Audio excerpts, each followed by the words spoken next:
ry malalan'Andriamanitra sady voantso ny masina ho aminareo manankarivany ny fahasoavana sy ny fiadanana. Amen. Ivavaka sika sitrakay tompo ny anome voninahitra anao mandrakariva sy sotranao amin'ny zavatra rehetra fa nomenao ty andro an'ity indray izay rehefa namakivaky ny alina maizina iny ka novelomina eny. Inona no valonay noho ny amin'izany sosy sy eny, inona ny fahavelomana natolotra ao anay izany, indro atolotra indray ny tenanay tompo, entina ampandrosoana ny voninahitra ao sy anehoana fahalehibe ny fitiavanao anay. Dia ankalazaina ane ianao amin'ny ataonay rehetra naiza no vinovina, dia oka aminay rehetra ny fahafenoan'ny fananomasina ny nandray ny mofinainan'io izay. Saotra Jesosy teny tonga nofo. Amen. Ny anjara mofinaina ao antsika amin'ity andro alakamisy 7 Mei 2020 ity, dia Koritianina voalohany toko faharoa andiny voalohany ka hatramin'ny fahadimy. Koritianina voalohany toko faharoa andiny voalohany ka hatramin'ny fahadimy vaky toy izao zany amin'ny anaran'i Jesosy. Paoly apôstôly miteny, avy zaho koa raha tonga tany aminareo dia tsy tonga tamin'ny teny sy fahendrena marevaka raha nitonga taminareo ny zava-miafina zay an'Andriamanitra, fa ninitsy afantatra zavatra hafa teo aminareo aho, hafa-tsy Jesosy Kristy, ninina fa izy vohombo tamin'ny hazo fijaliana. Ary izao raha tany aminareo dia azo ny fahalemena sy ny fatahorana amin'ny fangovitana be, ary ny teniko sy ny tompon-teniko dia tsy tamin'ny teny fahendrena mahataona fa tamin'ny fanehoana amin'ny fanahy sy ny hery, mba tsy horena ny finoanareo amin'ny fahendren'ny olona fa mierin'Andriamanitra ihany.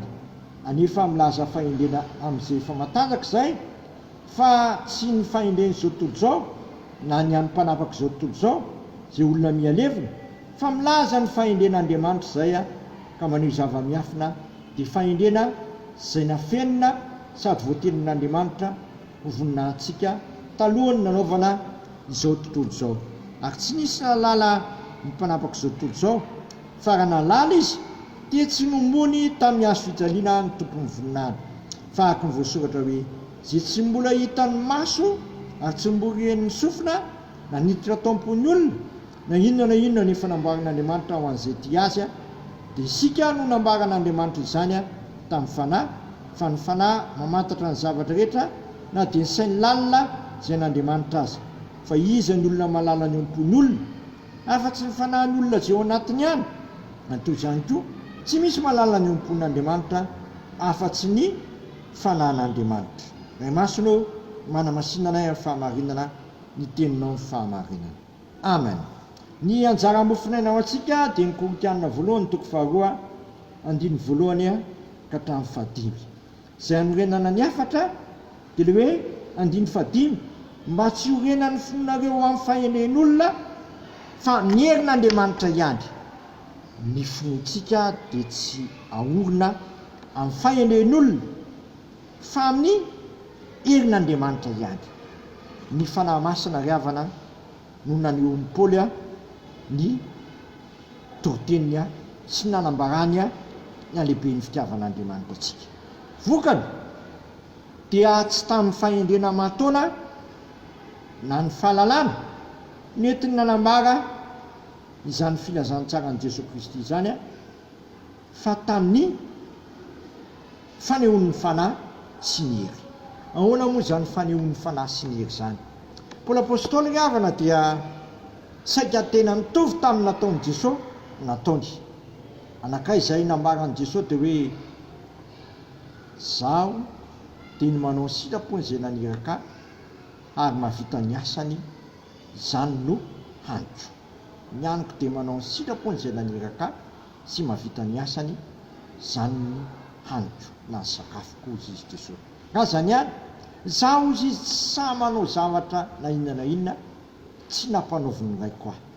Paoly apôstôly koa dia sany teny mihitsy hoe tsy sa manao zavatra tsy nampanaoviny Jesosy azy izy, satria tena babony Jesosy tanteraka ny fongy.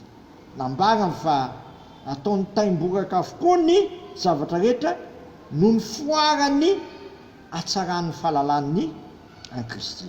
Eto izy zay lazainy mihitsy, tsy niny zavatra nambara aminareo afa-tsy Jesosy Kristy indrindra izy voaomby tamin'ny hazo fijaliana. Ny tsy nahafantatra zavatra hafa teminareo aho afa-tsy Jesosy Kristy indrindra fa izy voaomby tamin'ny hazo fijaliana. Jesosy Kristy ry havana, ilay zavatra rehetra ho an'ny olona rehetra. Any fanahy masina dia maneho sy manambara ary manam-porofo fa Jesosy Kristy ilay niran'Andriamanitra hitady ahy sy hamonjy ahy sy ianao sy tsika rehetra zay very. Ko amin'ity andro ity, oka tsy hatalikalintsika zava-kafa Jesosy Kristy, foka Jesosy Kristy no fiainantsika. Fa raha Kristy mantsy fiainantsika dia zao nambaran'ny Paoly apôstôly amin'ny Kolosianina 3:7. Raha Kristy no fiainantsika dia hiara iseho aminy amin'ny voninahitra isika. Kolosianina 3:7 iry amin'ny andininy 4. Kristy fiainantsika dia hiara iseho aminy koa amin'ny voninahitra ianareo. Koa amin'ity andro ity, ao Kristy no fiainako sy ny fiainanao amin'ny zavatra rehetra ataontsika. Paoly apôstôly dia niteny mihitsy hoe ninninona ataonareo dia ataova amin'ny anaran'i Jesosy na amin'ny tenina amin'ny asa. Fa raha tafasaraka amin'ny Jesosy Kristy mantsika dia tafasaraka amin'ny manaina, satria Jesosy Kristy le fiainana ho an'izao tontolo izao. Jesosy Kristy le famonjena ho an'izao tontolo izao. Jesosy Kristy le fiadanana antsika araka ny teny hoe ny fiadanako no meko anareo, fiadanako no avelako anareo. Ko amin'ity andro ity, ny fanahy masina dia maneho an'izany Jesosy Kristy zany ary zany no renan'ny finoantsika Jesosy Kristy le tsy miova omaly sy anio ary manak'izay dia norena tsara amin'ny Jesosy Kristy, ambara ampiarin'i Kristy eny amin'ny lanitra sy zavatra ray lohanina notarin'i Kristy efa miveriny amin'ny lanitra izy mora hita finoana ao amintsika va izy. Dia izay mino an'i Kristy koa dia zao nolazaina, izay mino ahy dia hanao asa lehibe no izany azy izy. Koa fampahirezana antsika ary aokatsika toetra tsara amin'ny finoanan'i Jesosy, satria hoy Jesosy eo amin'ny andininy 12 amin'ny toko 4 amin'ny Jaona 4 manao hoe Jaona 4 amin'ny andininy 12 nazaiko aminareo marina dia marina tokoa izay mino ahy ny asa ataoko no ataony koa ary hanao asa lehibe no izany azy izy, satria izaho makana ny ray. Na inona katanareo amin'ny anarako dia ataoko izany mba hakalazana ny ray eo amin'ny zanaka. Raha mangataka zavatra amiko amin'ny anaraka nareo dia ataoko izany. Jesosy Kristy makana amin'ny ray miady varotra ho antsika, amposintsika hangataka amin'ny anarany fa izy no hanao izany mba hakalazana ny ray eo amin'ny zanaka. Tanteran'Andriamanitra amintsika tokoa anie zany ka minoan Jesosy Kristy toera tsara ho aminy ary aza miala amin'ny Jesosy Kristy ambara-piaviny eny amin'ny lanitra. Amen. Tera sy misaotranao zay raha eo fa nahariarinao anay nyherin'ny finoanay dia ny fiorenanay tsara amin'ny Jesosy Kristy dia tsy miova omaly sy anio ary manak'izay. Paoly apôstôly dia samy teny mihitsy ataony taimboraka avokoa ny zavatra rehetra, ataony tsisy dikany avokoa no mifoarany fahalalana tsara ny Kristy. Izy dia tsy niny zavatra nahafantatra afa-tsy Jesosy Kristy irery ihany. Jesosy Kristy mantsy no tsy miova omaly sy anio ary izy efa ty dia tianay hatramin'ny farany. Dia sitrakay ny ary vavaka amin'ilay vavaka nampianarinao Jesosy manao hoe ranay izay nandanina masinna ny anaranao, mitonga ny fanjakanao, atao ane sikaponao dia tany tahaka ny an-danitra, minaniny anina sahazo anay ary mamela ny elokay tahaka namelanay izay meloka taminay ary aza mitondra anay amin'ny fakapanahy fa manafanay amin'ny ratsy fanao amin'ny fanjakana sy ny hery amin'ny voninahitra manak'izay. Amen.